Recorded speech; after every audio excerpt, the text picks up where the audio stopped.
Maintenant, la Banque du Canada baisse de 25 points de base son taux directeur qui passe donc de 2,5 à 2,25 C'est son niveau le plus bas depuis 2022.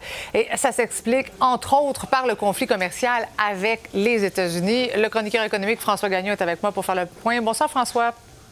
Bonsoir, merci de l'invitation. Pourquoi la Banque du Canada, il va de l'avant en baissant encore son taux directeur? Parce que notre économie ne va pas nécessairement très bien, en raison bien sûr de ce conflit commercial avec les Américains, les différents tarifs également qui risquent de faire augmenter l'inflation, malgré qu'on a retiré, nous, nos tarifs réciproques, ce qui devrait calmer le jeu un peu.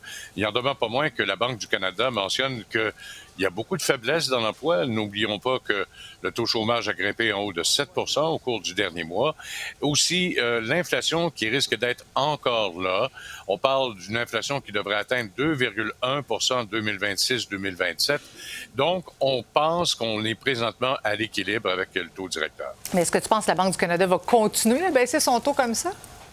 Bien, avec le ton qu'on a utilisé aujourd'hui dans le communiqué et surtout lors de la conférence de presse, Steve McLean a mentionné que là, cette année, il n'aura pas d'autres baisses de taux. Alors, comme je le disais tantôt, on est rendu au point d'équilibre, c'est-à-dire que lorsque les taux d'intérêt sont à peu près similaires à ceux de l'inflation, c'est l'équilibre, on ne touche plus à rien. Mais quand tu regardes ça, François, est-ce que quelqu'un est mieux de prendre une hypothèque à taux variable ou encore de sécuriser le taux pour 5 ans, y aller avec un taux fixe? Bon, là, pour l'instant, le taux variable, il va varier à partir de demain, fort probablement de 25 points à la base. On est à 3,95. On se situerait autour de 3,70 présentement. Il va falloir attendre de voir comment le marché va réagir pour voir les taux fixes.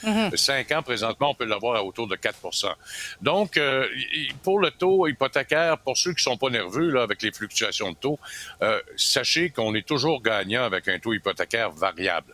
Dans le temps, bien entendu. Mais si vous êtes nerveux, prenez un taux hypothécaire fixe. Ça, c'est à vous de parler avec votre directeur de succursale ou encore votre agent. Oui. Dis-moi, François, est-ce que le premier budget Carney qui sera déposé la semaine prochaine peut avoir un impact sur les prochaines décisions de la Banque du Canada?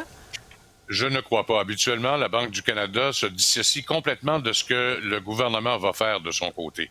À moins qu'il y ait un gros impact sur l'inflation, un gros impact sur l'économie, la Banque du Canada habituellement regarde, bien entendu, le budget, parce que le budget, là, c'est des prévisions en vue de la prochaine année. Alors, c'est comme ça que la Banque du Canada réfléchit. Elle, sa fonction, c'est de voir à ce que l'inflation ne monte pas, qu'elle reste stable, la création d'emplois, qu'il soit là, et également que l'économie soit en progression. Puis ça permet à certains consommateurs de souffler un peu. C'est encore mieux. Merci beaucoup. Oui, bien, effectivement, oui, effectivement. Merci, François.